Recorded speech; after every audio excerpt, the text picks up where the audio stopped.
മനുഷ്യരുടെ ഇടയിൽ ഏതാണ്ട് 7000-ഓളം ഭാഷകൾ നിലനിൽക്കുന്നതായിട്ടാണ് കരുതപ്പെടുന്നത്. ഇത്രയും അധികം ഭാഷകളിലൂടെ നമ്മളെങ്ങനെ സംവാദിക്കുന്നു, നമ്മളെങ്ങനെ പരസ്പരം വിവരണങ്ങൾ കൈമാറുന്നു എന്നുള്ളത് അതിശയിപ്പിക്കുന്ന ഒരു കാര്യമാണ്. ഈ ഭാഷകൾ എങ്ങനെ ഉണ്ടായി വന്നു, ഈ ഭാഷകൾ എങ്ങനെ പരിണമിച്ചു വന്നു, ഇത് എങ്ങനെയാണ് ഇന്നത്തെ സ്ഥിതിയിലെത്തിയത് എന്നുള്ളതിനെ കുറിച്ചെല്ലാം ഭാഷാശാസ്ത്രം വലിയ രീതിയിൽ പഠനങ്ങൾ മുന്നോട്ട് വയ്ക്കുന്നു. ഈ പഠനങ്ങൾ മുന്നേറുന്ന വഴിക്ക് പുതിയ പല അറിവുകളും നമുക്ക് കിട്ടുന്നുണ്ട്. ഭാഷകൾ വിഭിന്നമാണെങ്കിലും ഈ ഭാഷകളുടെ ഒരു ഗ്രാമർ, അതിൻ്റെ കോർ ഗ്രാമർ എന്ന് പറയുന്നത്, അതിൻ്റെ ഉള്ളടക്കമായിട്ടുള്ള ഗ്രാമർ, അത് ഒന്ന് തന്നെയാണ് എന്ന് അഭിപ്രായപ്പെടുന്ന ഒരു കൂട്ടം ശാസ്ത്രജ്ഞരുണ്ട്. നോം ചോംസ്കി എന്ന പ്രസിദ്ധനായിട്ടുള്ള ലിംഗ്വിസ്റ്റാണ് ഈ ഒരു കാര്യത്തെക്കുറിച്ച് ആദ്യമായിട്ട് വലിയ രീതിയിൽ പഠനങ്ങൾ നടത്തിയിട്ടുള്ളത്. അതിനെ അംഗീകരിക്കുന്ന ഭാഷാ ശാസ്ത്രജ്ഞർ കരുതുന്നത് ഭാഷകൾ നമുക്ക് അന്തർലീനമായിട്ടുള്ള ഒരു കഴിവാണ്. നമ്മുടെ ബയോളജിയിൽ ഉൾപ്പെട്ടിട്ടുള്ള ഒരു ഘടകമാണ് ഭാഷ. അത് നമ്മൾ ജനിച്ച് യൗവനത്തിലൂടെ അഡൽട്ട്ഹുഡിലേക്ക് വരുമ്പോൾ അത് വികസിച്ചു വരുന്നു എന്നാണ് ഇവർ കരുതുന്നത്. അതിനെ എതിർത്ത മറ്റൊരു കൂട്ടം ശാസ്ത്രജ്ഞർ അങ്ങനെയല്ല, നമ്മൾ ജനിക്കുമ്പോൾ നമ്മൾ ബ്ലാങ്ക് സ്ലേറ്റ് ആയിട്ടാണ് വരുന്നത്, പിന്നീട് നമ്മൾ ഭാഷകളെ പഠിച്ച് എടുക്കുകയാണ് ചെയ്യുന്നത് എന്നാണ് പറയുന്നത്. ആദ്യത്തെ വാദത്തിനെ നമുക്കൊരു യൂണിവേഴ്സൽ ഗ്രാമർ എന്നുള്ള വാദമായിട്ടും രണ്ടാമത്തെ വാദം ബിഹേവിയറിസം എന്ന വാദമായിട്ടാണ് നമുക്ക് കരുതാം. ബിഹേവിയറിസം എന്നുള്ള വാദത്തിന് ഇന്ന് വലിയ ശക്തിയില്ല. അതിനെ ഇന്ന് തെളിവുകളുടെ അടിസ്ഥാനത്തിൽ തിരസ്കരിച്ച ഒരു നിലയിലാണ്. നമ്മളിൽ അന്തർലീനമായിട്ടുള്ള കാര്യങ്ങളാണ് ഭാഷ നമ്മളിൽ ഉണ്ടാക്കിയെടുക്കുന്നത് എന്നുള്ളതാണ് ഇന്ന് പ്രബലമായിട്ടുള്ള വാദം. ജനിച്ച ശിശുക്കൾക്ക് നമുക്കറിയാം, അവര് ഭാഷ സംസാരിക്കുന്നില്ല. ഏതാണ്ട് 1 വയസ്സൊക്കെ ആകുമ്പോഴാണ് വാക്കുകൾ മനസ്സിലാക്കുകയും പഠിക്കാനും തുടങ്ങുന്നത്. പക്ഷെ അതിനു മുമ്പ് അവര് ഒരു തരത്തിലുള്ള ശബ്ദങ്ങൾ ഉണ്ടാക്കുന്നുണ്ട്. ഇൻകൊഹറന്റ് ആയിട്ട് വളരെ അർത്ഥം നൽകാത്ത ശബ്ദങ്ങളാണ് എന്ന് കരുതുന്നുണ്ടെങ്കിലും ഇതിനെക്കുറിച്ച് നമ്മൾ പഠിച്ചിട്ട് എല്ലാ ഭാഷയിലുമുള്ള ശിശുക്കൾക്ക് ഏതാണ്ട് ഒരേ രീതിയിലാണ് ഈ ശബ്ദങ്ങൾ ഉണ്ടാക്കുന്നതായിട്ട് ഇന്ന് തെളിവുകൾ സൂചിപ്പിക്കുന്നത്. അതുകൊണ്ട് തന്നെ ഭാഷ നമ്മളിൽ അന്തർലീനമായിട്ടുള്ള ഒരു ഘടകമാണ്. അത് പിന്നീട് വികസിച്ച് പുറത്തു വരുന്നു. വികസിക്കുന്നിടത്തോളം, വികസിക്കുന്ന ഒരു സമയത്ത് പുറത്ത് സംസാരിക്കുന്നതും കേൾക്കുന്നതുമായിട്ടുള്ള വാക്കുകളെ ഗ്രഹിക്കാനും ആ ഒരു ഭാഷയെ സ്വായത്തമാക്കാനും ശിശുക്കൾക്ക് കഴിയുന്നു എന്നുള്ളതാണ് ഇന്ന് പഠനങ്ങൾ ചൂണ്ടിക്കാട്ടുന്നത്. അങ്ങനെയാണെങ്കിൽ എല്ലാ ഭാഷകളിലും അന്തർലീനമായിട്ടുള്ള ഒരു ഏകത്വം ഉണ്ടായിരിക്കണം എന്നാണ് ലിംഗ്വിസ്റ്റുകൾ കരുതുന്നത്. തീർച്ചയായിട്ടും ഈ ഒരു ഏകീകൃത സ്വഭാവം എല്ലാ ഭാഷകളിലും ഉണ്ട് എന്നുള്ളതിനെ കുറിച്ച് ഒരുപാട് പഠനങ്ങൾ, ഏത് രീതിയിലാണ് ഭാഷകൾ തമ്മിൽ ഏകീകരിക്കപ്പെട്ടിട്ടുള്ളത് എന്നുള്ളതിനെ കുറിച്ച് ഒരുപാട് പഠനങ്ങൾ നടത്തുന്നുണ്ട്. അത്തരത്തിൽ ഈ അടുത്ത കാലത്ത് വന്ന പഠനത്തിന്റെ റെഫറൻസ് താഴെ ഡിസ്ക്രിപ്ഷനിൽ കൊടുത്തിട്ടുണ്ട്. ഈ പഠനം പറയുന്നത് റിപ്പോർട്ടഡ് സ്പീച്ച് ആണ് ഭാഷകളുടെ ഗ്രാമറിന്, അതിന്റെ വ്യാകരണത്തെ ഏകീകരിക്കുന്നതിൽ വലിയൊരു ഘടകം എന്നാണ്. റിപ്പോർട്ടഡ് സ്പീച്ച് എന്ന് പറഞ്ഞു കഴിഞ്ഞാൽ നമ്മുടെ ഡയറക്റ്റ് ആയിട്ട് പറയുന്ന കാര്യങ്ങളല്ല, വേറൊരാള് പറഞ്ഞത് എന്താണ് എന്നുള്ളത് പറഞ്ഞറിയിക്കുക എന്നുള്ളതാണ് റിപ്പോർട്ടഡ് സ്പീച്ച്. രാമൻ ഇന്ന് മഴ പെയ്തു എന്ന് പറഞ്ഞു. രാമൻ ഞാൻ മഴ പെയ്തു എന്ന് പറഞ്ഞതല്ല, രാമൻ മഴ പെയ്തു എന്നാണ് പറഞ്ഞത് എന്നുള്ളത് പറഞ്ഞറിയിക്കുക ഒരു പ്രധാനപ്പെട്ട ദൗത്യമാണ്. ഇപ്പോൾ ഒരു വ്യക്തി വേറൊരു വ്യക്തി എന്ത് പറഞ്ഞു എന്നുള്ളത് പറഞ്ഞറിയിക്കുക മാത്രമല്ല, വേറൊരു വ്യക്തി എന്ത് ചെയ്തു, വേറൊരു വ്യക്തി എന്ത് ചിന്തിച്ചു, വേറൊരു വ്യക്തി എന്തായിരിക്കാം ധരിച്ചത് എന്നുള്ള രീതിയിൽ അത് വളരെ സങ്കീർണമായിട്ടുള്ള ഒരു കാര്യമാണ് ഈ റിപ്പോർട്ടഡ് സ്പീച്ച് എന്നുള്ളത്. ഇതിനെ എക്സ്റ്റൻഡഡ് റിപ്പോർട്ടിംഗ് എന്ന് പറയും. ജീവിതത്തിലെ പല ഘടകങ്ങളെ ഒരു തേർഡ് പേഴ്സൺ വ്യൂവിൽ നിന്ന് പറഞ്ഞറിയിക്കുക. 2 പേര് നടത്തുന്ന സംഭാഷണത്തെ മൂന്നാമതൊരാൾ കണ്ടിട്ട് കേട്ടിട്ട് അത് പറയുക. ഇതാണ് റിപ്പോർട്ടഡ് സ്പീച്ച്. ഇത് പല രീതിയിൽ എക്സ്റ്റൻഡഡ് റിപ്പോർട്ടഡ് സ്പീച്ച് ആയിട്ട് മാറും. അപ്പോൾ യൂണിവേഴ്സൽ ഗ്രാമറിന്റെ ഒരു രൂപീകരണവും ഈ റിപ്പോർട്ടഡ് സ്പീച്ചിലൂടെ വന്നിട്ടുള്ള ഒരു കാര്യമാണ് എന്നാണ് ഈ അടുത്ത കാലത്ത് വന്നിട്ടുള്ള ഈ പഠനം മുന്നോട്ട് വയ്ക്കുന്നത്. ഇതുപോലെ വേറെയും വാദങ്ങളുണ്ട്. ഇതില് എന്തെങ്കിലും അന്തിമമായിട്ടുള്ള ഒരു കാര്യം ആരെങ്കിലും പറഞ്ഞതായിട്ട് നമുക്കിപ്പോൾ കരുതാൻ പറ്റില്ല. പക്ഷെ ഒരു കാര്യം നമുക്ക് തീരുമാനിക്കാം, ഭാഷകളിൽ തമ്മിൽ ഒരു ഏകീകരണമുണ്ട്. അത് നമ്മുടെ ജൈവികമായിട്ടുള്ള മസ്തിഷ്കത്തിൻ്റെ പ്രവർത്തനവുമായിട്ട് ബന്ധപ്പെട്ടിരിക്കുന്നു.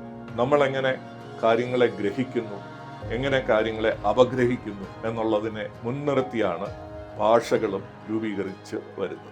ഭാഷകളുടെ ഉൽപ്പത്തിയും അതിൻ്റെ പരിണാമത്തെയും കുറിച്ച് പഠിക്കുന്നതിന് കമ്പാരിറ്റീവ് ലിംഗ്വിസ്റ്റിക്സ് എന്നുള്ള ഒരു ഡിസിപ്ലിൻ ആണ്. ഈ കമ്പാരിറ്റീവ് ലിംഗ്വിസ്റ്റിക്സിൽ വളരെ പ്രബലമായിട്ട് യൂസ് ചെയ്യുന്ന ഒരു assumption tree model of languages എന്നാണ്. വൃക്ഷ മോഡൽ എന്ന് പറയും. നമ്മൾ ജീവന്റെ വൃക്ഷം, ട്രീ ഓഫ് ലൈഫ് എന്നൊക്കെ പറയാറുണ്ട്. ഒരു ഏകകോശ ജീവിയിൽ നിന്ന് പരിണമിച്ച് ജീവൻ പല രീതിയിൽ പല വശങ്ങളിലേക്ക് പരിണമിക്കുന്നു. അതിനെക്കുറിച്ച് ചിത്രീകരിക്കുമ്പോൾ ഒരു വൃക്ഷാകൃതിയിലുള്ള ഒരു മാതൃകയായിട്ട് നമ്മുടെ മുന്നിൽ വരുന്നു. ഇത് ഫിലോസഫിയിൽ നിന്ന് കടമെടുത്ത ഒരു മാതൃകയാണ് ട്രീ മോഡൽ എന്ന് പറയുന്നത്. ആശയങ്ങൾ എങ്ങനെ ഒരു ആശയത്തിൽ നിന്ന് വേർപിരിഞ്ഞ് പല ആശയങ്ങളായിട്ട് മാറുന്നു, ആശയങ്ങൾ വീണ്ടും വേർപിരിഞ്ഞ് വിഭിന്നമായിട്ടുള്ള വേറെയും ആശയങ്ങളായിട്ട് മാറുന്നു എന്നുള്ളതിനെ തത്വചിന്തകര് അപഗ്രഹിച്ച് പഠിച്ച് മനസ്സിലാക്കിയത് ഒരു വൃക്ഷ മോഡലിലൂടെയാണ്. ഇതേ മോഡലാണ് ജീവപരിണാമത്തിൽ കടമെടുത്തത്. അതേ മോഡലാണ് ഭാഷാശാസ്ത്രത്തിന്റെ അറിവിലേക്കും നമ്മൾ കടമെടുത്തിരിക്കുന്നത്. എന്നാൽ tree model of comparative linguistics അത്ര യുക്തിഭദ്രമല്ല, അത് വസ്തുതകൾക്ക് നിരക്കുന്നതല്ല എന്ന് അടുത്ത കാലത്ത് വരുന്ന ഒരു ചെറിയ വിഭാഗം ശാസ്ത്രജ്ഞരുടെ നിഗമനത്തിൽ തെളിവായിട്ടുണ്ട്. ട്രീ മോഡലല്ല, വേവ് മോഡലാണ്, തരംഗ മോഡലാണ് ഭാഷകളുടെ പരിണാമത്തിൽ കൂടുതൽ അനുയോജ്യമായിട്ടുള്ള മോഡൽ എന്നാണ് ഇവർ പറയുന്നത്. ട്രീ മോഡല് ഒരു സർക്കുലർ ആർഗ്യുമെന്റ് ആണെന്നും, അതായത് അവർ അനുമാനിക്കുന്നത് ഒരു ഭാഷയിൽ നിന്ന് മറ്റു ഭാഷകൾ ഉത്ഭവിക്കുന്നു, അത് സ്പ്ലിറ്റ് ചെയ്യുമ്പോൾ, അത് വേർതിരിയുമ്പോൾ മാത്രമാണ് പുതിയ ഭാഷകൾ ഉണ്ടാകുന്നതെന്നും ആ ഉണ്ടായ ഭാഷകൾ പിന്നീട് യാതൊരു രീതിയിലും ബന്ധപ്പെടുന്നില്ല എന്നുമാണ് ട്രീ മോഡല് അസ്യൂം ചെയ്യുന്നത്. ഈ അസംഷൻ, അതായത് ലാംഗ്വേജസ് നമ്മൾ സ്പ്ലിറ്റ് ചെയ്യുന്നു, പിന്നീട് അത് ഇടകലരുന്നില്ല എന്നുള്ള അസംഷൻ തന്നെയാണ് അവരുടെ കൺക്ലൂഷനായിട്ട് വരുന്നത് എന്നുള്ളത് കൊണ്ട് അതൊരു ഫാലസിയാണ്, ലോജിക്കൽ ഫാലസിയാണ് എന്ന് വാദിക്കുന്ന ശാസ്ത്രജ്ഞരുണ്ട്. എന്നാൽ വേവ് മോഡല് അങ്ങനെ ഒരു അസംഷൻ എടുക്കുന്നില്ല. ഭാഷകൾ പരസ്പരം സ്വാധീനിക്കുന്നു, നിരന്തരമായിട്ട് സ്വാധീനിച്ചുകൊണ്ടേയിരിക്കുന്നു. അതുകൊണ്ട് ഭാഷയുടെ അംശങ്ങൾ, ഒരു ഭാഷയുടെ അംശങ്ങൾ മറ്റു ഭാഷയിലേക്ക് പോകാം. അതായത് വാക്കുകൾ, ചില ഗ്രാമറിന്റെ, വ്യാകരണത്തിന്റെ സംഖ്യകൾ, ഇതെല്ലാം മറ്റ് ഭാഷകളിലേക്ക് പോകാം എന്നുള്ളതാണ് വേവ് മോഡൽ പറയുന്നത്. യൂണിവേഴ്സൽ ഗ്രാമർ പറയുന്നത് ഭാഷകളിലെല്ലാം അന്തർലീനമായിട്ടുള്ള ഒരു ഏകീകൃത സ്വഭാവമുണ്ടെന്ന്. ഇനിയുള്ള ദിവസങ്ങളിൽ ഭാഷയെക്കുറിച്ച് പഠിക്കുമ്പോൾ നമ്മൾ പഠിക്കേണ്ടത് ഈ സംജ്ഞകൾ, അതായത് യൂണിവേഴ്സൽ ഗ്രാമർ, ഭാഷകൾ വേർപിരിഞ്ഞു പോകുന്ന ട്രീ മോഡൽ, ഭാഷകൾ പരസ്പരം സമന്വയിക്കുന്ന വേവ് മോഡൽ, ഇതെല്ലാം എങ്ങനെയാണ് നമ്മുടെ ഭാഷകളെ മനസ്സിലാക്കുന്നതിന് നമുക്ക് പുതിയ അറിവുകൾ തരുന്നു എന്നുള്ളതിനെ കുറിച്ചാണ്. ട്രീ മോഡലിനേക്കാൾ വളരെ ശക്തമായിട്ട് വേവ് മോഡൽ ഇന്ന് വരുന്നത്. വേവ് മോഡലിന് പഠിക്കുക കുറച്ച് പ്രയാസമാണ്. എങ്ങനെയാണ് ഒരു പോപ്പുലേഷൻ, ഒരു ജനക്കൂട്ടം മറ്റൊരു പോപ്പുലേഷനുമായിട്ട് ബന്ധപ്പെടുന്നു എന്നുള്ളതിനെ കുറിച്ചുള്ള അറിവുകൾ ഉണ്ടെങ്കിൽ മാത്രമാണ് ഭാഷകൾ തമ്മിൽ എങ്ങനെ കൊടുക്കൽ വാങ്ങൽ ഉണ്ടാകുന്നത് എന്നുള്ളതിനെ കുറിച്ചും ഒരു ധാരണ ഉണ്ടാവുകയുള്ളൂ. അപ്പോൾ അവിടെ ഒരു ചരിത്രപരമായിട്ടുള്ള ധാരണ ഉണ്ടാകണം. അനേകം വാക്കുകളെയും മറ്റ് ഭാഷാ രീതികളെക്കുറിച്ചും അറിവുണ്ടാകണം. ഇത് പഠിക്കണമെങ്കിൽ വലിയൊരു കമ്പ്യൂട്ടർ മോഡലിന്റെ തന്നെ ആവശ്യമാണ്. ഈ അടുത്ത കാലത്താണ് ഇത്തരം പഠനങ്ങൾക്ക് സഹായകരമായിട്ടുള്ള സോഫ്റ്റ്വെയർ, കമ്പ്യൂട്ടേഴ്സും എല്ലാം നമുക്ക് കിട്ടുന്നത്. അതുകൊണ്ട് തന്നെ വേവ് മോഡലിനെ ആസ്പദമാക്കിയിട്ടുള്ള പഠനങ്ങൾക്ക് ഇന്ന് ഒരുപാട് കുതിച്ചുചാട്ടങ്ങൾ ഉണ്ടാക്കാൻ സാധിക്കുന്നുണ്ട്. ഇത് പറയുമ്പോൾ ഭാഷയുടെ ഉത്ഭവം എവിടെയാണ് എന്നുള്ളതിനെ കുറിച്ച് വീണ്ടും നമ്മൾ ചിന്തിക്കേണ്ടത്.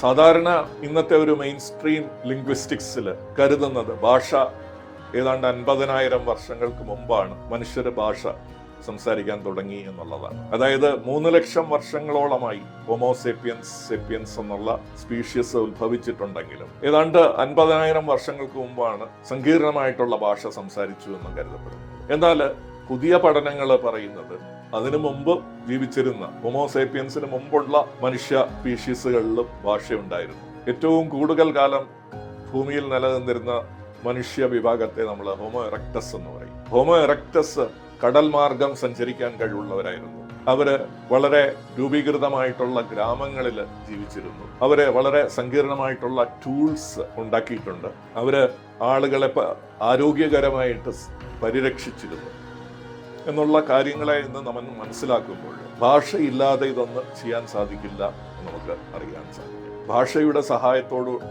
കൂടെ മാത്രമേ കൂട്ടത്തോടെ യോജിച്ചുള്ള പ്രവർത്തനങ്ങൾ ചെയ്യാൻ സാധിക്കുകയുള്ളൂ. അതുകൊണ്ട് സങ്കീർണമല്ലെങ്കിലും വളരെ ലളിതമായിട്ടുള്ള ഒരു ഭാഷ ഈ വിഭാഗങ്ങളിലെല്ലാം ഉണ്ടായിരിക്കണം എന്നാണ് ഇന്ന് കരുതപ്പെടുന്നത്. അതുകൊണ്ട് തന്നെ ഭാഷയുടെ ഉത്ഭവം വെറും 50,000 വർഷങ്ങൾക്ക് മുമ്പല്ല, 20 ലക്ഷം വർഷങ്ങളെങ്കിലും പഴക്കമുണ്ട് എന്ന് കരുതപ്പെടുന്ന ശാസ്ത്രജ്ഞരുണ്ട്. മനുഷ്യർക്ക് മുമ്പ് ജീവിച്ചിരുന്ന മനുഷ്യരുടെ പ്രിഡിസേഴ്സ് പ്രൈമേറ്റുകളിലും ഭാഷ നിലനിന്നിരിക്കാം എന്ന് അഭിപ്രായപ്പെടുന്നവരുണ്ട്. ഇന്ന് ചിമ്പൻസികളിൽ ഭാഷ മനസ്സിലാക്കാൻ പഠനങ്ങൾ നടത്തുന്നു. മാത്രമല്ല ജീവന്റെ മറ്റ് അവസ്ഥകളിലും, അതായത് വൃക്ഷങ്ങളിൽ, ചെടികളിൽ, കൂണുകളിൽ, മഷ്റൂംസ് തുടങ്ങിയ ജീവ സന്ദർഭങ്ങളിലും ഭാഷ ഉണ്ടായിരിക്കാം. അവിടെയും ഒരു കമ്മ്യൂണിക്കേഷൻ നടക്കുന്നുണ്ട്. വളരെ കോംപ്ലക്സ് അല്ലെങ്കിലും ലളിതമായിട്ടുള്ള സംഭാഷണങ്ങൾ വൃക്ഷങ്ങൾ തമ്മിലും കൂണുകൾ തമ്മിലും ചില മൃഗങ്ങൾ തമ്മിലും നടക്കുന്നതായിട്ട് ഇന്ന് അറിവുകൾ കിട്ടിയിട്ടുണ്ട്. ഇതിനെക്കുറിച്ചൊക്കെ നമുക്ക് ഇനി വരുന്ന ദിവസങ്ങളിൽ കൂടുതൽ ചിന്തിക്കാം. പക്ഷെ ഒരു കാര്യം പറഞ്ഞുകൊണ്ട് നിർത്താം. ആനകളുടെ ഇടയിൽ ഓരോ ആനകളും മറ്റ് ആനകളെ സൂചിപ്പിക്കുന്ന വ്യക്തിപരമായിട്ട പേരുകൾ ഉപയോഗിക്കുന്നു എന്നുള്ള ഒരു പഠനം തെളിയിച്ചിട്ടുണ്ട്. ആഫ്രിക്കൻ ആനകളിൽ നടത്തിയ പഠനത്തിലാണ് ഇത് തെളിയുന്നത്. ആനകളുടെ സംസാരം നമുക്ക് കേൾക്കാൻ കഴിയാത്ത ഒരു ഓഡിറ്ററി സിഗ്നലിൽ നിന്ന് താഴ്ന്ന ഒരു ലെവലിലുള്ള സൗണ്ടിലൂടെ അവർ സംവാദിക്കുന്നു എന്ന് ഈ പഠനങ്ങൾ സൂചിപ്പിക്കുന്നു. ഭാഷ മനുഷ്യരിൽ മാത്രം ഒതുങ്ങി നിൽക്കുന്ന ഒരു കാര്യമല്ല. അതിന് ജൈവികമായിട്ടുള്ള വളരെ ആഴത്തിലുള്ള വേരുകളുണ്ട് എന്ന് നമുക്ക് പല രീതിയിലും മനസ്സിലാക്കാൻ സാധിക്കും. ഇത് നമുക്ക് ഇനി വരുന്ന ദിവസങ്ങളിൽ കൂടുതൽ ചെയ്യാം.